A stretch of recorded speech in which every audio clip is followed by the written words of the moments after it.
숨이 안 쉬어져요. 도와주세요. 서울 신라호텔의 한 객실. 프랑스 항공우주국 소속의 과학자가 갑작스럽게 가슴을 부여잡고 바닥에 쓰러집니다. 눈물과 땀이 뒤섞인 얼굴, 파랗게 질린 입술은 그녀가 죽음의 문턱에 가까이 와 있음을 말해주고 있었죠. 곧바로 호텔 직원이 달려와 구급차를 부르고 한국 의료진이 폭풍처럼 신속하게 출동합니다. 의식이 희미한 그녀는 떨리는 목소리로 아직 해야 할 일이 많다며 눈물을 흘리는데요. 그 순간 한국 의료진은 전 세계가 놀랄만한 놀라운 치료법을 제시합니다. 이전까지는 상상도 못했던 그 방법에 전 세계 의료계가 경악하며 고개를 저었죠. 과연 대한민국은 그녀를 살릴 수 있을까요? 지금부터 그 믿기 힘든 실화를 공개합니다. 그 전에 구독과 좋아요 버튼을 눌러주시면 영상 제작에 큰 힘이 됩니다. 그리고 이 프랑스 여인을 한국이 꼭 살릴 것이라 믿으신다면 살려라 라고 댓글로 남겨주세요. 그럼 사연 바로 시작합니다. 저는 클레르 모로입니다. 36살. 프랑스 항공우주국에서 조종사의 생체 신호를 분석하는 인공지능을 설계했어요. 이야기하기 조심스럽지만 사실 제가 설계한 시스템이 제 동생을 떠나보냈습니다. 줄리에는 29살 전투기 조종사였습니다. 모의 비행 중에 조종석에서 쓰러졌어요. 심장이 멈췄죠. 제가 만든 알고리즘은 그 순간까지도 초록불을 깜빡이고 있었습니다. 정상이라고요. 거짓말이었어요. 장례식장에서 줄리엔의 손목시계를 받았습니다. 할머니가 물려주신 기계식 시계였죠. 초침은 오후 2시 47분에 멈춰 있었어요. 그 아이가 죽은 시간이었습니다. 저는 그 시계를 가방에 넣고 다시는 꺼내지 않았어요. 째깍거리는 소리를 들을 자격이 없었으니까요. 석 달 뒤, 제 가슴도 조이기 시작했습니다. 밤마다 심장이 미친 듯이 뛰었고, 어느 날 아침엔 침대에서 일어날 수가 없었어요. 병원에 실려갔죠. 의사는 심전도를 보더니 고개를 저었습니다. 같은 병이에요. 교감신경성 심장전도장애. 유전적 소인이 있을 수 있습니다. 저는 웃음이 나왔어요. 제가 만든 시스템이 동생을 지키지 못했고, 이제 저마저 같은 방식으로 죽어가고 있었으니까요. 프랑스에서 3군데 병원을 돌았습니다. 대답은 똑같았어요. 치료법 없습니다. 위험, 부담이 너무 커요. 최대한 안정을 취하세요. 안정이라니요. 제 심장은 이미 폭탄처럼 째깍거리고 있는데요. 연구소로 돌아가려 했지만 부국장이 제 책상에 서류를 내려놓았습니다. 당신은 감정적으로 무너진 사람이에요. 사직하세요. 직위는 박탈됐고 계좌는 동결됐습니다. 연구 데이터 유출 의혹이라는 명목이었죠. 사실은 제가 조직에 부담이 됐기 때문이에요. 줄리엔의 죽음에 책임질 사람이 필요했고 저는 가장 쉬운 타겟이었습니다. 남은 건 얼마 안 되는 현금과 줄리엔의 손목시계뿐이었어요. 저는 그 돈으로 비행기표를 끊었습니다. 서울행이었죠. 줄리엔이 가고 싶어 했던 도시였거든요. 언니, 우리 서울 가서 호텔에 묵자. 그냥 걷기만 해도 좋을 것 같아. 그 아이는 그렇게 말했어요. 저는 나중에 라고 대답했죠. 나중은 오지 않았습니다. 그래서 저는 혼자 갔어요. 줄리엔 대신요. 죽기 전 마지막 인사 같은 거였습니다. 신라 호텔을 예약했어요. 비쌌지만 어차피 돌아갈 곳도 없었고 남은 돈을 아껴봤자 의미가 없었으니까요. 인천공항에 도착했을 때 가슴이 조이기 시작했습니다. 심장이 불규칙하게 뛰었고 다리에 힘이 풀렸어요. 하지만 참았죠. 적어도 호텔까지는 가야 했으니까요. 체크인을 마치고 방으로 올라갔습니다. 문을 열고 들어서자마자 모든 게 멈췄어요. 심장이 꽉 조이더니 박동이 느려졌습니다. 숨을 쉬려 했지만 공기가 들어오지 않았어요. 바닥에 쓰러졌습니다. 차가운 마룻바닥이 뺨에 닿았죠. 눈앞이 흐려졌고 귀에선 윙하는 소리만 들렸습니다. 아, 이렇게 끝나는구나. 줄리엔도 이랬을까요? 혼자, 아무도 모르는 곳에서요. 그때 문을 두드리는 소리가 들렸습니다. 손님, 괜찮으세요? 문이 열렸고 발소리가 가까워졌어요. 손님, 지금 구급차 부를게요. 목소리는 다급했고 따뜻했습니다. 저는 그 따뜻함을 느끼면서 의식을 잃었어요. 깨어났을 때 구급차 아니었습니다. 사이렌 소리가 울렸고 누군가 제 손을 잡고 있었어요. 숨 쉬세요. 천천히요. 괜찮아요. 그 사람의 손은 따뜻했습니다. 저는 혼자가 아니었어요. 응급실에 실려 들어갔습니다. 환한 불빛, 여러 목소리들, 심박수 40, 혈압 90에 50. 누군가 제 팔에 주사를 놓았고 차가운 액체가 혈관을 타고 흘러들어왔어요. 그때 한 남자가 제 얼굴 앞으로 고개를 숙였습니다. 들리세요? 저는 박선우 교수입니다. 지금 당신 심장을 살릴 거예요. 걱정하지 마세요. 살릴 거라고요. 프랑스에선 아무도 그런 말 안 했어요. 모두 어렵다, 위험하다, 불가능하다고만 했죠.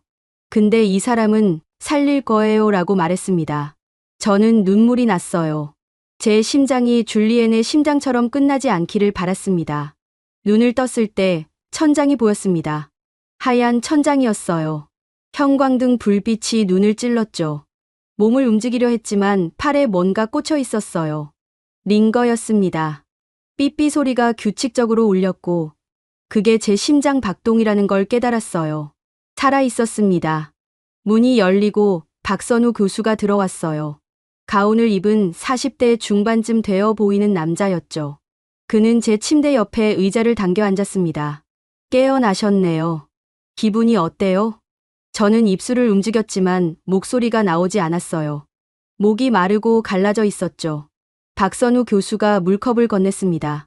저는 떨리는 손으로 물을 받아 마셨어요. 차가운 물이 목을 타고 내려갔습니다. 감사합니다. 제 목소리는 쉬어 있었어요. 박선우 교수는 차트를 펼쳤습니다. 교감 신경성 심장전도장애예요. 프랑스에서 진단받으셨죠? 저는 고개를 끄덕였어요. 치료가 불가능하다고 들었습니다. 박선우 교수는 차트를 내려놓았습니다. 프랑스에선 그랬을 거예요. 이 병은 까다롭거든요. 수술도 어렵고 약물 반응도 예측하기 힘들죠. 그래서 대부분의 나라에선 치료를 꺼립니다. 제 가슴이 조였어요. 그럼 여기서도 박선우 교수가 고개를 저었습니다. 아니요. 여기선 다릅니다. 한국에 실질적인 치료례가 있어요. 물론 쉽진 않지만 불가능하진 않습니다. 저는 그를 바라봤어요. 믿기지 않았거든요. 하지만 저는 돈이 없어요. 지금 가진 게 아무것도 없습니다. 직위도 박탈됐고 계좌도 동결됐어요. 보험도 없고요. 박선우 교수는 잠시 침묵했습니다. 그러더니 천천히 말했어요. 여기선 생명이 먼저입니다. 돈은 그 다음이에요. 저는 숨이 막혔어요. 무슨 말씀이세요? 일단 살리고 나서 생각합시다. 당신이 죽으면 돈이 무슨 소용이에요? 그의 목소리는 담담했지만 단호했습니다. 저는 그 말을 듣고 울음이 터졌어요. 소리 내서 울었죠. 프랑스에선 모두 돈 얘기부터 했거든요. 보험은 있냐고, 비용은 누가 부담하냐고, 책임은 누가 지냐고요. 근데 이 사람은 달랐어요. 생명이 먼저라고 했습니다. 박선우 교수는 제 어깨를 가볍게 두드렸어요. 울어도 괜찮아요. 많이 힘들었죠. 저는 고개를 끄덕였습니다. 힘들었어요. 너무 힘들었죠. 줄리엔을 잃고 제 심장마저 포기해야 했고 모든 걸 빼앗긴 채 낯선 나라에 왔으니까요. 죽으려고요. 근데 이 사람은 살리겠다고 했습니다.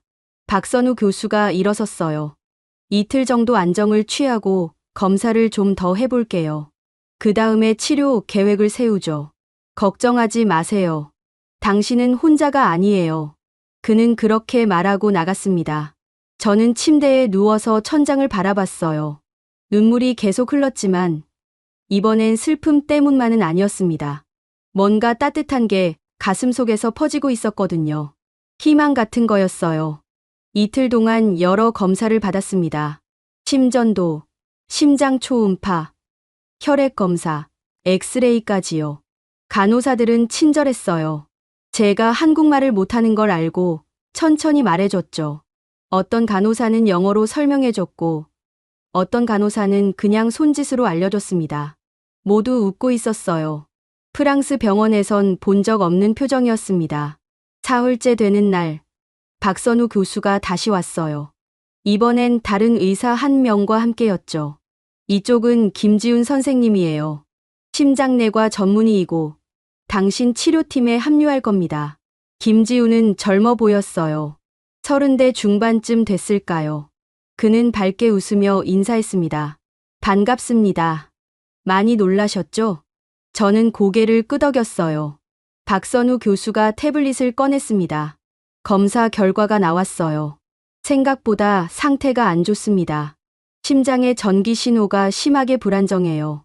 이대로 두면 3개월 안에 심장이 완전히 멈출 가능성이 높습니다. 저는 숨을 삼켰어요. 3개월이요. 하지만 치료는 가능해요. 비침습 심장 조율 치료를 시작할 겁니다. 약물과 전기 자극을 병행해서 심장의 리듬을 되찾게 하는 거죠. 시간이 걸리고 고통스러울 거예요. 부작용도 있고요. 김지훈이 덧붙였습니다. 고열, 부정맥, 구토 같은 증상이 나타날 수 있어요. 몸이 치료에 적응하는 과정이니까 견뎌야 합니다. 저는 두 사람을 번갈아 봤어요. 그럼 살 수 있나요? 박선우 교수가 고개를 끄덕였습니다. 할 수 있어요. 우리가 도울게요. 저는 눈물이 또 났어요. 왜 이렇게 자꾸 우는지 모르겠었습니다. 제가 원래 이렇게 약한 사람이 아니었거든요. 근데 여기 와서는 눈물이 멈추질 않았어요. 감사합니다. 정말 감사합니다. 치료는 그날 저녁부터 시작됐습니다. 링거에 약물이 섞여 들어왔고 가슴에 전극판을 붙였어요. 처음엔 괜찮았습니다. 그냥 따끔한 느낌이었죠. 근데 1시간쯤 지나자 몸이 뜨거워지기 시작했어요. 열이 올랐고 땀이 쏟아졌습니다. 심장이 미친 듯이 뛰었다가 갑자기 느려졌다가를 반복했어요. 숨을 쉴 수가 없었습니다. 공기가 목에 걸렸고 가슴이 찢어질 것 같았어요. 저는 침대를 움켜쥐었습니다. 손톱이 시트에 박혔죠. 간호사가 달려왔어요. 괜찮아요. 정상 반응이에요. 조금만 참으세요. 저는 고개를 끄덕였지만 비명이 나올 것 같았어요. 너무 아팠거든요. 심장이 터질 것 같았고 온몸이 불에 타는 것 같았습니다. 그렇게 밤을 보냈어요. 한숨도 못 잤죠. 새벽이 되자 열은 조금 내렸지만 이번엔 구토가 시작됐습니다. 위에서 뭔가 치밀어 올라왔고 저는 침대 옆 쓰레기통에 토했어요. 아무것도 먹지 않아서 노란 물만 나왔습니다. 박선우 교수가 아침에 와서 제 상태를 확인했어요. 힘들죠. 하지만 잘하고 있어요. 심장이 반응하고 있습니다. 좋은 신호예요. 저는 고개를 끄덕였어요. 말할 힘이 없었습니다. 일주일이 지났습니다. 매일 밤 같은 고통이 반복됐어요. 열, 구토, 부정맥. 어떤 날은 심장이 너무 빨리 뛰어서 정신을 잃을 것 같았고, 어떤 날은 너무 느려서 죽는 줄 알았습니다. 하지만 포기하지 않았어요. 박선우 교수와 김지훈 선생님이 매일 와서 저를 확인했고, 간호사들은 밤새 제 곁을 지켰거든요. 저는 혼자가 아니었습니다. 그게 제일 중요했어요. 치료 2주째 되는 날, 제 휴대폰이 울렸습니다. 프랑스에서 온 전화였어요. 화면에 뜬 이름을 보고 손이 떨렸죠. 항공우주국 인사부였습니다. 받지 않으려 했어요. 근데 계속 울렸습니다. 5번, 6번, 7번. 저는 결국 전화를 받았어요. 여보세요. 목소리는 차갑고 공식적이었습니다. 클레르 모로 씨, 귀하의 직위는 공식적으로 박탈됐습니다. 연구 데이터 무단 유출 및 직무 유기 혐의로 징계위원회 결정이 났어요. 즉시 귀국하시기 바랍니다. 저는 숨을 삼켰어요. 지금 치료 중입니다. 귀국할 수 없어요. 치료요? 프랑스에서 불가능하다고 판정받은 거 아닙니까? 거기서 뭘 한다는 겁니까? 목소리는 비우는 투였어요. 한국에선 가능하대요. 치료가요. 말도 안 됩니다. 귀국 명령이에요. 2주 안에 돌아오지 않으면 모든 의료비는 자비 부담입니다. 조직에서 지원했던 해외 의료보험도 즉시 해지될 겁니다. 전화는 끊겼습니다. 저는 휴대폰을 침대 위에 떨어뜨렸어요. 손이 너무 떨려서 잡을 수가 없었죠. 2주요. 2주 안에 돌아가지 않으면 모든 비용을 제가 내야 한다고요. 지금 계좌엔 200만 원도 안 남았는데요.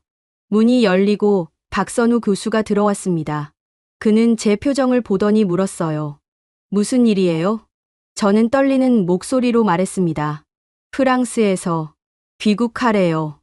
2주 안에요. 안 그러면 의료비를 제가 다 내야 한대요. 박선우 교수는 침묵했습니다. 그는 의자를 당겨 앉았어요. 돌아가고 싶으세요? 저는 고개를 저었습니다. 돌아가면 죽어요. 프랑스에선 치료가 없다고 했잖아요. 근데 여기선 가능하다고 했고요. 저는 살고 싶어요. 박선우 교수가 고개를 끄덕였어요. 그럼 치료를 계속합시다. 하지만 돈은 나중에 생각해요. 일단 당신 심장부터 고치는 게 먼저예요. 저는 눈물이 났습니다. 또요. 왜 이렇게까지 해주세요?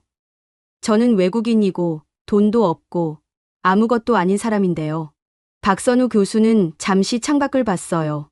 그러더니 천천히 말했습니다. 제 아버지가 옛날에 그러셨어요. 의사는 사람을 고치는 게 아니라 사람이 다시 살 수 있게 돕는 거라고요. 국적이 뭐든 돈이 있든 없든 그건 중요하지 않아요. 중요한 건 지금 당신 앞에 살릴 수 있는 생명이 있다는 거죠. 저는 울면서 고개를 숙였어요. 이 나라는 이상했습니다. 사람을 먼저 봤거든요. 돈이나 신분이나 국적이 아니라요. 그날 밤 치료는 더 심해졌습니다. 약물 용량이 늘었고 전기 자극도 강해졌어요. 몸이 격련처럼 떨렸고 가슴이 찢어지는 것 같았습니다. 열은 40도까지 올랐고 온몸에서 땀이 쏟아졌어요. 간호사가 이마에 찬 수건을 올려줬습니다. 조금만 참으세요. 곧 나아질 거예요. 저는 이를 악물었어요. 아팠지만 포기할 수 없었습니다. 프랑스로 돌아가면 죽으니까요. 여기서 버티는 게 제가 살 수 있는 유일한 방법이었죠. 새벽 4시쯤 구토가 시작됐습니다.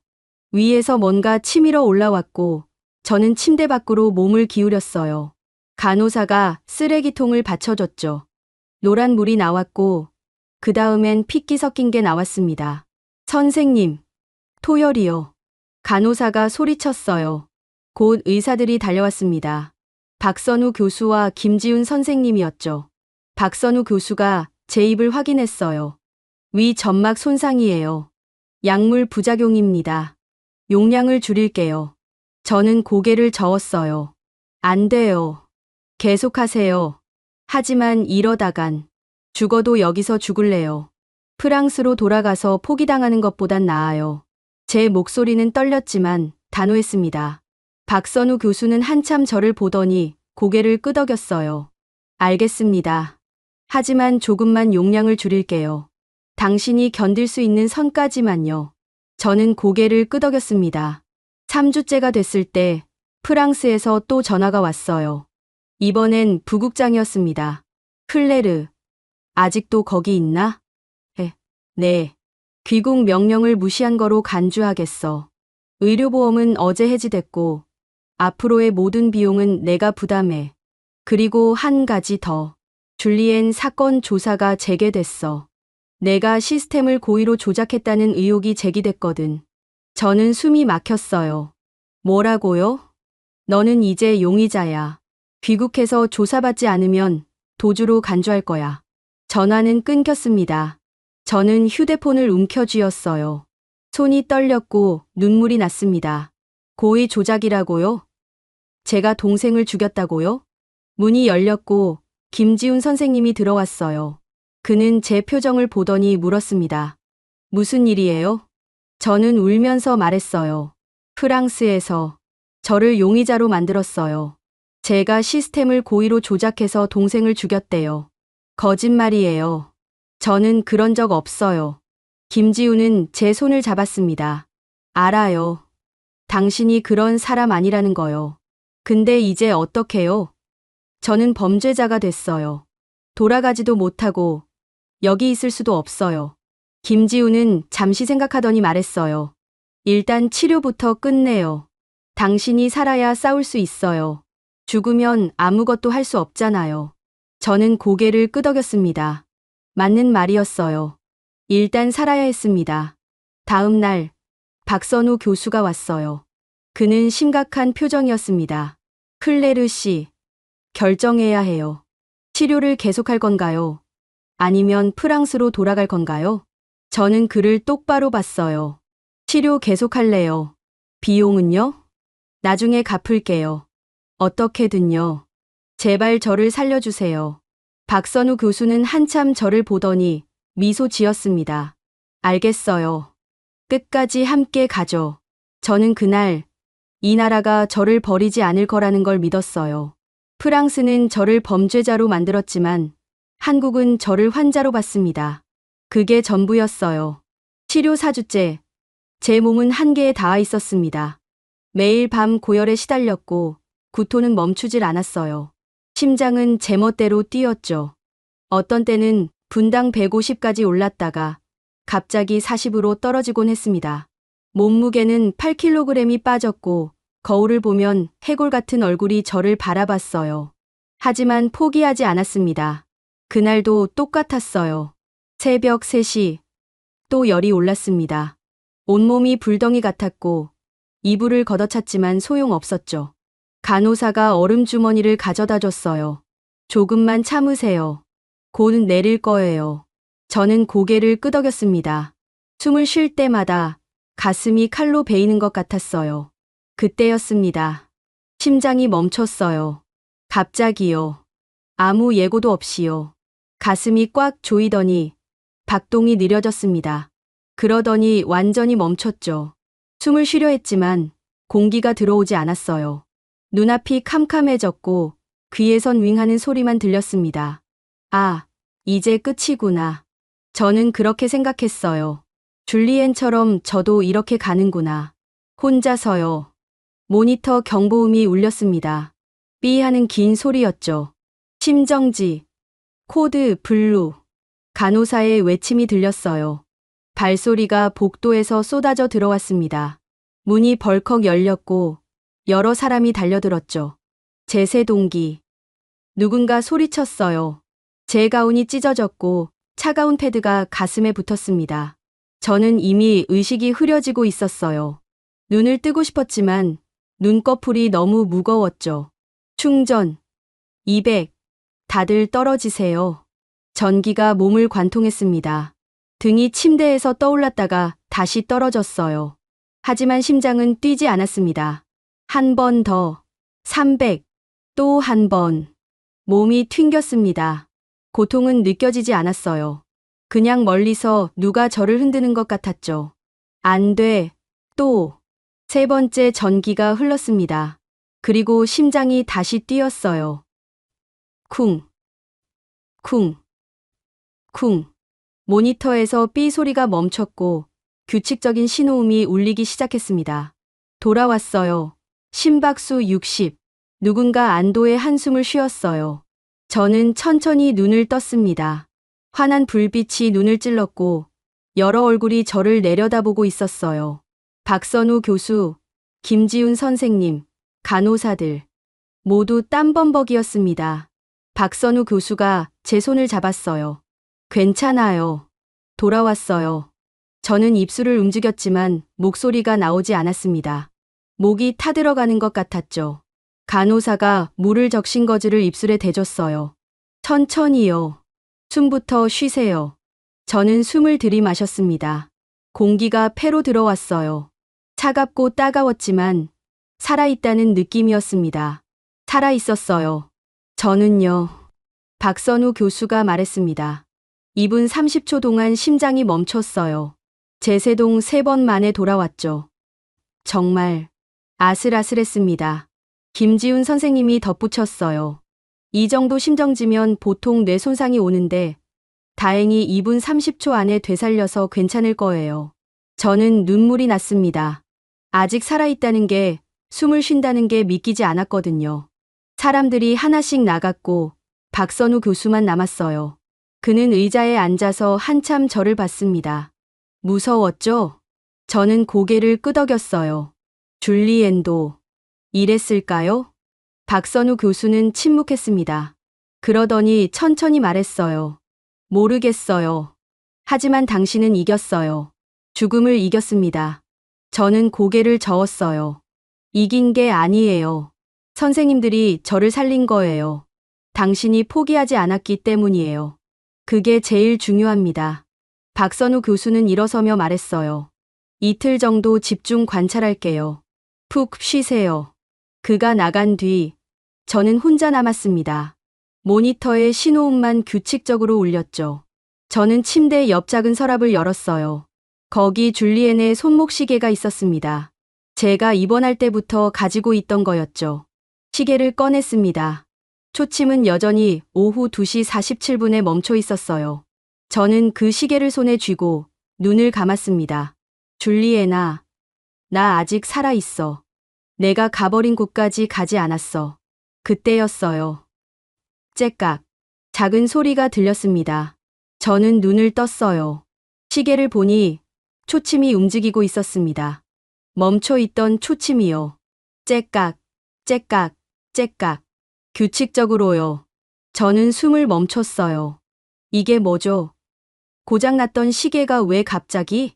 초침은 계속 움직였습니다. 2시 48분, 49분, 50분. 시간이 다시 흐르고 있었어요. 저는 시계를 가슴에 안았습니다. 그리고 울었어요. 소리 내서요. 줄리엔의 시계가 다시 움직였어요. 제 심장이 다시 뛰기 시작한 날에요. 우연일까요? 아니면 그 아이가 저한테 뭔가 말하고 싶었던 걸까요? 언니, 아직 포기하지 마. 계속 살아. 저는 그렇게 들렸어요. 다음 날 아침, 김지훈 선생님이 왔을 때 저는 그에게 시계를 보여줬습니다. 이거, 어제부터 다시 움직이기 시작했어요. 4년 동안 멈춰 있었는데요. 김지훈은 시계를 들여다봤어요. 기계식 시계는 충격을 받으면 다시 작동하기도 해요. 재세동할 때 전기 충격이 영향을 줬을 수도 있죠. 저는 고개를 끄덕였지만 그게 다는 아니라고 느꼈습니다. 이건 그냥 우연이 아니었어요. 줄리엔이 저한테 보낸 신호 같았죠. 살아라고요. 그날부터 저는 시계를 손목에 찼습니다. 째깍거리는 소리가 들렸어요. 제 심장 소리와 함께요. 살아 있었습니다. 저는요. 그리고 이제 멈추지 않을 거예요. 절대로요. 심정지 사건 이후 제 이야기가 밖으로 새어나갔습니다. 어떻게 알려졌는지는 모르겠어요. 아마 병원 누군가가 언론에 제보했을 거예요. 프랑스 과학자가 한국에서 심장 치료를 받고 있다는 내용이었죠. 그리고 프랑스는 그녀를 포기했다는 것까지요. 처음엔 작은 기사였습니다. 인터넷 뉴스 한 구석에 실린 짧은 글이었어요. 근데 이틀 만에 포털 메인에 올랐고 3일째엔 프랑스 언론까지 보도하기 시작했죠. 박선우 교수가 제 병실로 왔을 때 그는 태블릿을 들고 있었어요. 클레르 씨, 이거 보셨어요? 저는 화면을 봤습니다. 제 사진이 떠 있었어요. 언제 찍힌 건지도 모를 사진이었죠. 기사 제목은 이랬습니다. 프랑스가 포기한 생명, 한국이 살리다. 저는 숨을 삼켰어요. 어떻게 이렇게. 병원에서 공식 발표한 건 아니에요. 누군가 알려준 거죠. 근데 이게 문제가 아니에요. 박선우 교수가 다른 기사를 보여줬습니다. 프랑스 언론이었어요. 항공우주국 줄리엔 모로 사망사건 은폐 의혹. 제 손이 떨렸습니다. 이게 뭐예요? 프랑스 내부에서 고발이 들어왔대요. 줄리엔 씨 사망 당시 시스템 오작동 기록이 있었는데 조직이 그걸 은폐했다는 거예요. 당신한테 책임을 떠넘기기 위해서요. 저는 화면을 뚫어져라 봤습니다. 기사는 계속됐어요. 익명의 내부 고발자는 줄리엔 모로의 생체 신호 데이터가 사망 30분 전부터 이상 징후를 보였으나 알고리즘이 이를 무시했다고 주장했다. 당시 책임자였던 부국장 피에르 뒤봉은 이 기록을 삭제하고 클레르 모로에게 모든 책임을 전가했다는 의혹을 받고 있다. 저는 손으로 입을 막았어요. 눈물이 났습니다. 그럼 제 잘못이 아니었다는 거예요? 박선우 교수가 고개를 끄덕였습니다. 그런 것 같아요. 조직이 당신을 희생양으로 만든 거죠. 저는 주먹을 쥐었어요. 분노가 치밀어 올랐습니다. 그 사람들은 줄리엔을 죽게 놔두고 저한테 죄를 뒤집어 씌웠던 거예요. 제가 동생을 죽였다고, 제가 무능하다고, 제가 감정적으로 무너졌다고 말했죠. 거짓말이었어요. 전부 다요. 다음 날 프랑스 언론은 더 자극적인 기사를 쏟아냈습니다. 피에르 뒤봉 부국장 사퇴 압박, 항공우주국 데이터 은폐 인정, 클레르 모로 무고한 희생양이었나. 제 휴대폰은 쉴 새 없이 울렸어요. 프랑스에서 온 전화, 문자, 이메일, 기자들이었죠. 모두 인터뷰를 요청했습니다. 저는 전부 무시했어요. 말하고 싶지 않았거든요. 근데 이틀 뒤 제가 아는 번호에서 전화가 왔습니다. 줄리엔의 친구였던 마리였어요. 저는 전화를 받았습니다. 마리? 클레르 언니. 언니 괜찮아요? 뉴스 봤어요. 언니가 한국에 있다는 거, 심장 치료받고 있다는 거. 마리의 목소리는 떨리고 있었어요. 응, 괜찮아. 살아있어. 다행이에요. 정말 다행이에요. 근데 언니, 프랑스에서 난리 났어요. 줄리엔 사건 진실이 밝혀지고 있어요. 피에르 부국장이 데이터를 조작했대요. 줄리엔이 죽기 전에 이미 경고 신호가 있었는데 그걸 숨겼다고요. 저는 눈을 감았습니다. 알아. 기사 봤어. 사람들이 화났어요. 언니한테 미안하대요. 언니를 의심했던 거요. 그리고 줄리엔한테도요. 그 애를 지키지 못했다고요. 저는 아무 말도 할 수 없었어요. 목이 메었거든요. 마리, 나 지금 통화하기 힘들어. 나중에 할게. 알았어요. 언니, 제발 건강하세요. 꼭 돌아와요. 전화는 끊어졌습니다.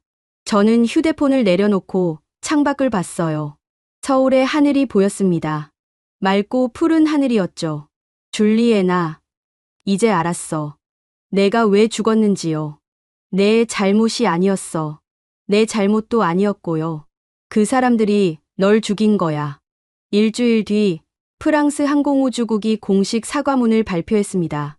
줄리엔 모로 중위 사망 사건에 대한 조직의 책임을 인정하며 클레르 모로 연구원에게 부당한 징계를 내린 것에 대해 깊이 사과드립니다.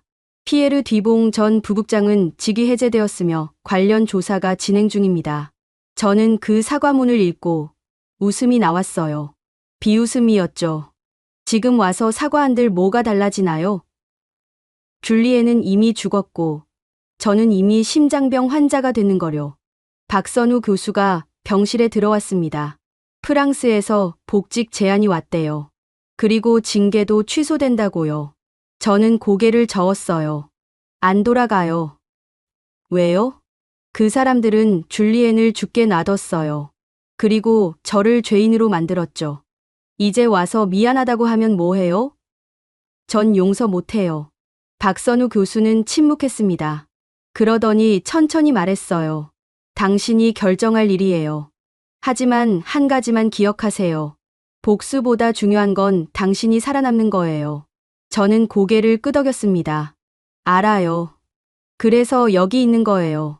프랑스는 저를 버렸지만 한국은 저를 살렸거든요. 전 이제 이 나라를 믿어요.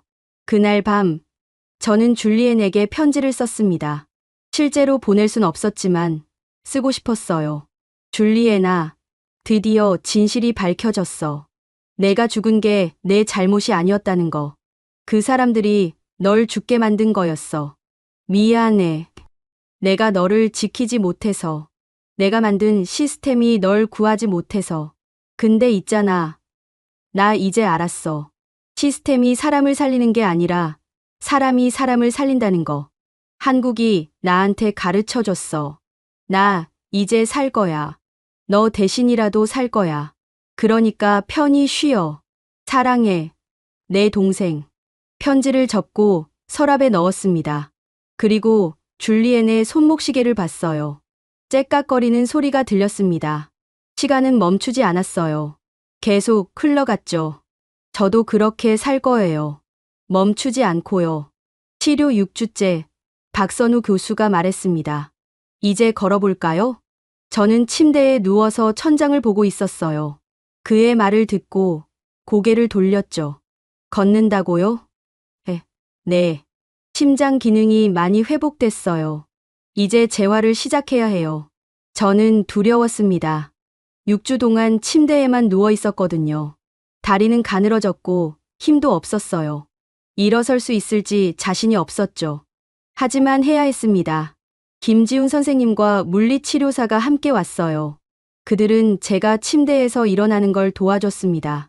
천천히 다리를 내렸고 발이 차가운 바닥에 닿았어요. 천천히요. 서두르지 마세요. 물리치료사가 말했습니다. 저는 그의 팔을 잡고 힘을 줬어요. 다리가 떨렸습니다. 온몸이 흔들렸죠. 하지만 일어섰어요. 잘하고 있어요. 이제 한 발짝만요. 저는 숨을 들이마셨습니다. 그리고 오른발을 앞으로 내밀었어요. 무릎이 휘청거렸지만 버텼습니다. 왼발도 내밀었죠. 한 걸음이었어요. 겨우 한 걸음이었지만 저는 울었습니다. 살아서 걷고 있었거든요. 좋아요. 아주 좋아요. 박선우 교수가 미소 지으며 말했어요. 그날부터 매일 걷기 연습을 했습니다. 처음엔 복도 끝까지 가는 게 목표였어요. 20m도 안 되는 거리였지만 저한테는 마라톤 같았죠. 숨이 차고 다리가 후들거렸습니다. 중간에 멈춰서 벽에 기대야 했어요. 하지만 포기하지 않았습니다. 2주가 지나자 복도를 2바퀴 돌 수 있게 됐어요. 3주가 지나자 계단도 오를 수 있었죠. 천천히요. 한 계단씩요. 어느 날 박선우 교수가 물었습니다. 밖에 나가보고 싶지 않아요? 저는 창밖을 봤어요. 푸른 하늘이 보였습니다. 나가도 돼요? 물론이죠. 이제 충분히 걸을 수 있어요. 단, 무리하지 마세요. 다음 날, 김지훈 선생님이 저를 데리고 병원 밖으로 나갔습니다. 오랜만에 맞는 바깥 공기였어요. 신선하고 차가웠죠. 햇빛이 얼굴에 닿았고 바람이 머리카락을 흔들었습니다. 살아있다는 느낌이었어요. 어디 가고 싶으세요? 김지훈이 물었습니다. 저는 잠시 생각했어요. 남산이요. 거기 가보고 싶어요. 줄리엔이 가고 싶어 했던 곳이었거든요. 드라마에서 봤던 그 타워가 있는 곳이요. 택시를 탔습니다. 창밖으로 서울이 지나갔어요. 높은 빌딩들, 빠르게 움직이는 사람들, 거리를 가득 채운 자동차들. 모든 게 살아 움직이고 있었죠. 저도 그중 하나였어요. 살아서 움직이는 사람이요. 남산에 도착했을 때 저는 숨이 찼습니다. 언덕이었거든요. 천천히 걸었어요. 김지훈이 제 옆에서 걸음을 맞춰줬죠. 괜찮아요? 네, 괜찮아요. 숨이 차긴 했지만 좋았어요. 이렇게 힘들게 숨 쉬는 것도 다리가 아픈 것도 모두 살아있다는 증거였으니까요. 전망대에 올랐습니다. 서울이 한눈에 보였어요. 넓고 크고 빛나는 도시였죠. 저는 난간에 기대 서서 그 풍경을 봤습니다. 아름답네요. 김지훈이 옆에 섰어요. 이 도시가 당신을 살렸어요. 저는 고개를 끄덕였습니다. 알아요. 이 도시가 저를 다시 움직이게 만들었어요.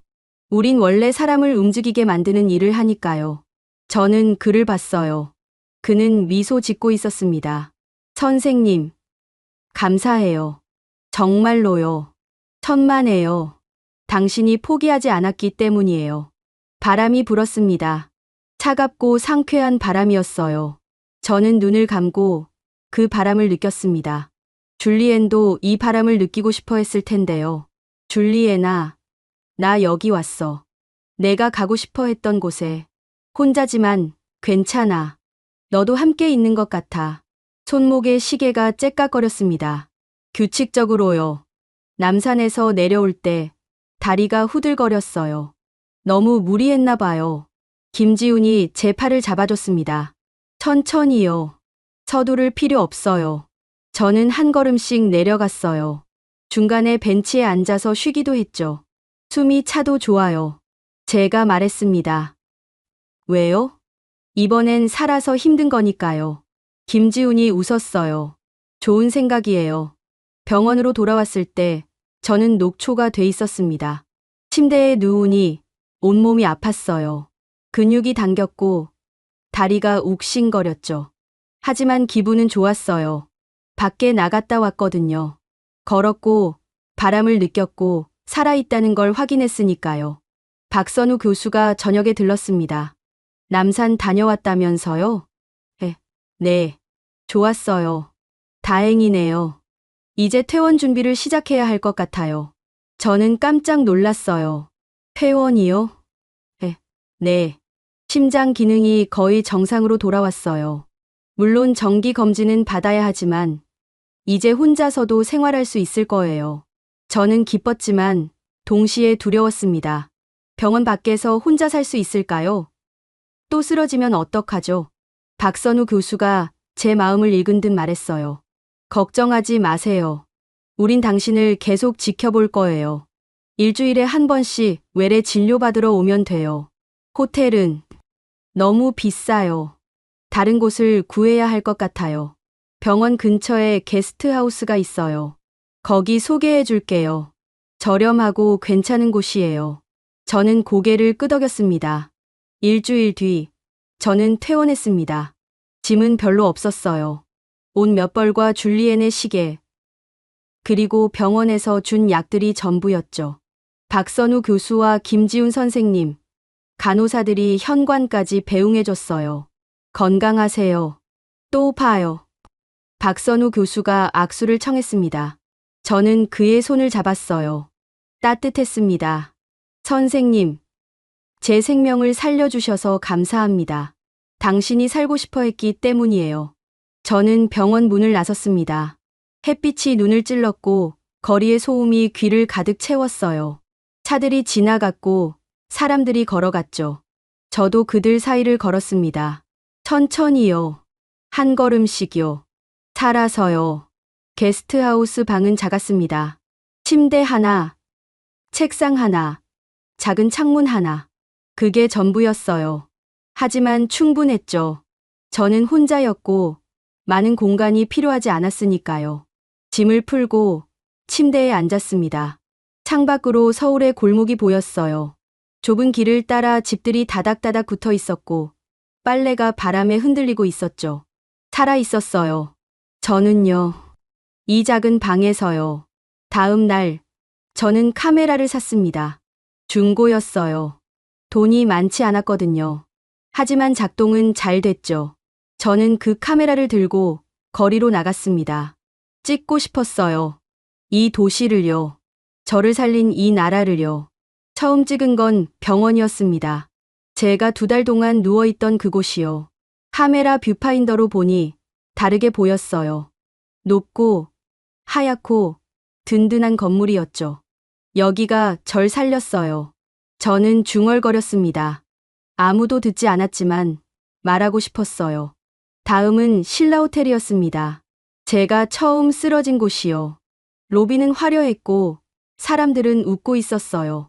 저는 그날을 기억했습니다. 침대에 쓰러져서 숨을 쉴 수 없었던 그 순간을요. 여기서 끝날 뻔했어요. 카메라 셔터를 눌렀습니다. 찰칵. 남산도 갔습니다.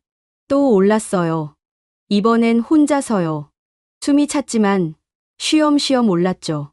전망대에서 서울을 내려다봤습니다. 도시는 숨 쉬고 있었어요. 차들이 움직이고 사람들이 걸었죠. 모두 살아 있었습니다. 저도요. 찰칵.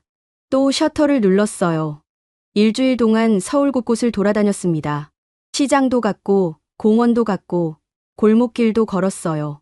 카메라엔 수백 장의 사진이 쌓였죠. 그리고 저는 결심했습니다. 다큐멘터리를 만들기로요. 제 이야기를요. 프랑스가 포기한 여자가 한국에서 어떻게 살아났는지를요. 게스트하우스 방으로 돌아와서 노트북을 켰습니다. 영상 편집 프로그램을 열었어요. 오랜만이었지만 손은 기억하고 있었죠. 사진들을 불러왔습니다. 병원, 호텔, 남산, 거리. 하나씩 타임라인에 놓았어요. 그리고 목소리를 녹음하기 시작했습니다. 저는 클레르 모로입니다. 36살, 프랑스에서 왔어요. 저는 죽으려고 이 나라에 왔습니다. 하지만 이 나라는 저를 살렸어요. 목소리가 떨렸습니다. 하지만 계속했어요. 제 동생 줄리에는 조종사였어요. 29살에 심장이 멈춰서 죽었죠. 저는 그 아이를 지키지 못했습니다. 제가 만든 시스템이 그 아이를 구하지 못했어요. 그리고 석 달 뒤, 제 심장도 같은 병에 걸렸습니다. 화면에 줄리엔의 사진을 넣었어요. 군복을 입고 웃고 있는 사진이었죠. 프랑스에선 치료가 불가능하다고 했어요. 위험 부담이 너무 크다고, 돈이 너무 많이 든다고, 살 가능성이 낮다고 했죠. 그래서 저는 서울로 왔습니다. 죽기 전에 동생이 가고 싶어 했던 곳에 가보고 싶었거든요. 신라 호텔 사진이 나왔습니다. 여기서 쓰러졌어요. 심장이 멈춰가고 있었죠. 혼자였고 무서웠습니다. 근데 누군가 문을 두드렸어요. 구급차를 불러줬죠. 저를 살리려고 했어요. 병원 사진으로 넘어갔습니다. 박선우 교수님을 만났어요. 그분은 말했습니다. 여기선 생명이 먼저라고요. 돈은 그 다음이라고요. 저는 울었습니다. 프랑스에선 아무도 그런 말 안 해줬거든요. 제 목소리는 점점 더 떨렸어요. 눈물이 났지만 참았습니다. 치료는 고통스러웠어요. 매일 밤 열이 났고 구토했고 심장은 미친 듯이 뛰었죠. 어느 날 밤엔 심장이 완전히 멈췄습니다. 2분 30초 동안요. 죽는 줄 알았어요. 근데 살아났습니다. 제세동기 3번 만에요. 손목시계 사진을 넣었어요. 째깍거리고 있는 시계요.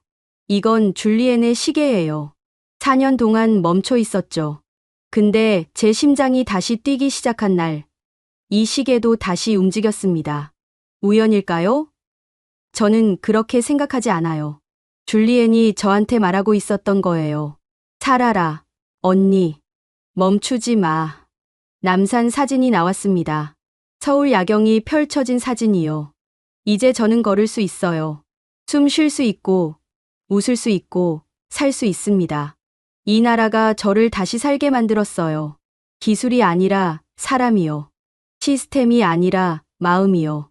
목소리를 멈췄습니다. 화면엔 제 얼굴이 나왔어요. 카메라를 보고 있는 얼굴이요. 서울은 저에게 병원이었어요. 기술이 아니라 사람이 저를 치료한 곳이었죠. 프랑스는 저를 숫자로 봤지만 한국은 저를 생명으로 봤습니다. 그게 전부였어요. 그게 제가 살 수 있었던 이유였죠. 마지막 화면은 병원 현관이었습니다. 저는 그곳을 나서고 있었어요. 햇빛 속으로요. 저는 클레르 모로입니다. 프랑스가 포기한 여자였지만 한국이 살린 사람이에요. 그리고 이제 저는 말할 수 있습니다. 감사하다고요.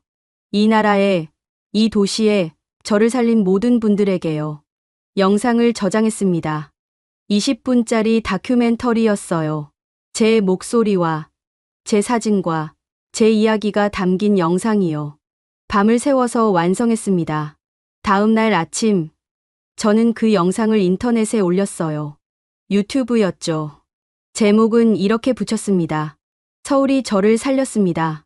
조회수는 천천히 올랐어요. 처음엔 100, 200, 1000. 그러다가 이틀 만에 만을 넘었고 일주일 만에 10만을 넘었습니다. 댓글이 쏟아졌어요. 울었어요. 우리나라가 자랑스러워요. 당신이 살아서 다행이에요. 프랑스는 당신을 버렸지만 한국은 당신을 안았네요. 이게 진짜 의료예요. 돈이 아니라 생명을 보는 거요. 저는 댓글을 하나하나 읽었습니다. 눈물이 났어요. 제 이야기가 사람들에게 닿고 있었거든요. 박선우 교수한테서 전화가 왔습니다. 클레르 씨, 영상 봤어요. 정말 좋았어요. 감사해요, 선생님. 말하고 싶었어요. 선생님이 저를 어떻게 살렸는지요. 당신이 포기하지 않았기 때문이에요. 우린 그냥 도왔을 뿐이에요. 아니에요. 선생님이 없었으면 전 죽었어요. 박선우 교수는 웃었습니다. 이제 뭐 할 거예요? 저는 창밖을 봤어요. 서울의 하늘이 보였습니다. 더 기록할 거예요. 이 도시를요. 이 나라를요. 저 같은 사람들이 또 있을 거예요. 희망이 필요한 사람들이요. 저는 그들에게 보여주고 싶어요. 여기선 가능하다고요. 살 수 있다고요. 좋은 생각이에요. 응원할게요. 전화를 끊고 저는 다시 카메라를 들었습니다. 그리고 밖으로 나갔어요. 찍을 게 많았거든요. 이 도시의 숨소리를요. 3개월이 지났습니다. 저는 여전히 서울에 있었어요. 게스트하우스 방에서 살면서 매주 병원에 갔죠. 정기 검진을 받았고 박선우 교수님과 김지훈 선생님을 만났습니다. 심장은 계속 뛰고 있었어요. 규칙적으로요. 살아 있었습니다. 저는요. 프랑스에서 연락이 왔어요. 항공우주국이 아니라 말이었죠. 줄리엔의 친구였던요.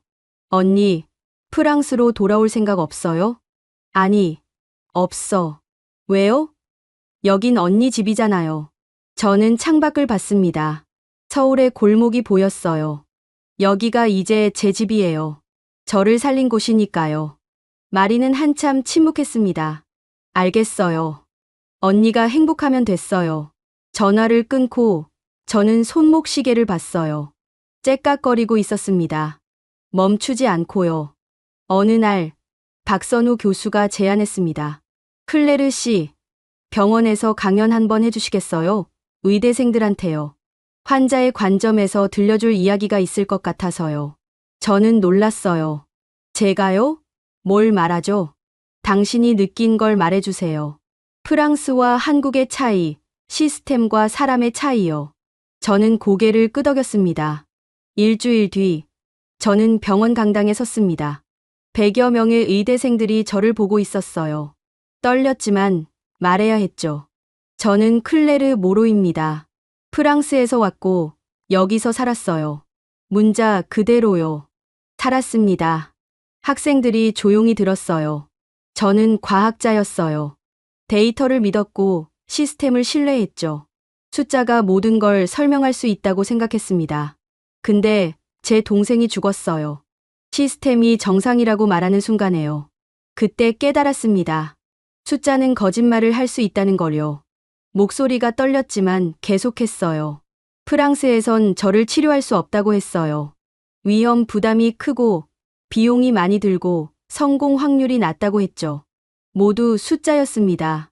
근데 여기 와서 박선우 교수님이 말했어요. 생명이 먼저라고요. 그 말을 듣고 저는 울었습니다. 처음으로 제가 숫자가 아니라 사람으로 취급받는 기분이었거든요. 학생들 몇몇이 고개를 끄덕였어요. 의사가 된다는 건 숫자를 다루는 게 아니에요. 사람을 다루는 거죠. 데이터는 중요하지만 데이터 뒤에 있는 생명이 더 중요합니다. 저는 그걸 배웠어요. 이 나라에서요. 강연이 끝나고 한 학생이 손을 들었어요. 질문 있어요. 프랑스 의료 시스템이 나쁘다는 건가요? 저는 고개를 저었습니다. 아니에요. 나쁜 게 아니라 달라요. 프랑스는 효율을 추구하죠. 비용 대비 효과, 위험 대비 이익을 계산합니다. 합리적이에요. 근데 한국은 달라요. 여기선 생명을 먼저 봐요. 비용은 나중에 생각하죠. 어떤 게 옳다고 말할 순 없어요. 하지만 환자 입장에선 후자가 더 따뜻하게 느껴져요. 박수가 터져 나왔습니다. 저는 고개를 숙였어요. 강연 후 한 여학생이 다가왔습니다. 감동받았어요. 저도 의사가 되면 선생님처럼 환자를 먼저 생각하는 사람이 되고 싶어요. 저는 그 학생의 손을 잡았습니다. 그렇게 될 거예요. 이 나라 의사들은 그렇게 배우니까요. 퇴원 3달째 되는 날, 저는 신라호텔을 다시 찾았습니다. 마지막으로 묻고 싶었어요. 제가 처음 쓰러진 그곳에서요. 체크인을 하고 방으로 올라갔습니다. 예전과 같은 층이었어요. 문을 열고 들어가니 넓고 깨끗한 방이 펼쳐졌죠. 창밖으로 서울 야경이 보였습니다. 불빛들이 반짝이고 있었어요. 저는 창가에 서서 그 풍경을 바라봤습니다. 3달 전, 저는 여기서 죽을 뻔했어요. 심장이 멈췄고 숨을 쉴 수 없었죠. 근데 지금 저는 살아서 이 풍경을 보고 있습니다. 가방에서 노트북을 꺼냈어요. 그리고 마지막 영상을 녹화하기 시작했습니다. 저는 클레르 모로입니다. 지금 신라 호텔에 있어요. 석 달 전 제가 쓰러진 바로 그 호텔이죠. 카메라를 창밖으로 돌렸습니다. 서울의 불빛들이 화면에 가득 찼어요. 이 도시는 저에게 기적이었어요. 프랑스가 포기한 심장을 다시 뛰게 만든 곳이죠. 여기선 숫자보다 사람이 중요했고 시스템보다 마음이 중요했습니다. 카메라를 다시 제게로 돌렸어요. 제 동생 줄리에는 이곳에 오고 싶어 했어요. 서울에서 걷고, 먹고, 웃고 싶어 했죠. 저는 그 아이 대신 왔습니다. 죽으려고요. 근데 이 나라는 저를 살렸어요. 손목시계를 카메라에 보여줬습니다. 이건 줄리엔의 시계예요. 4년 동안 멈춰 있었는데 제 심장이 다시 뛰기 시작한 날 함께 움직이기 시작했어요. 우연이 아니라고 생각해요. 줄리엔이 저한테 말하고 있었던 거예요. 살아라, 언니. 이 나라에서 눈물이 났지만 웃었어요. 이 나라는 숨소리를 포기하지 않았어요. 그게 누군가의 마지막일지라도요. 박선우 교수님, 김지훈 선생님, 간호사분들, 저를 살린 모든 분들께 감사드려요. 당신들은 제게 두 번째 생명을 주셨어요. 카메라를 내려놓았습니다. 그리고 창밖을 다시 봤어요. 서울아, 고마워요. 날 살려줘서요. 다음 날 아침, 저는 호텔을 나왔습니다. 마지막이 아니었어요. 저는 여기 계속 있을 거니까요. 이 도시에서요.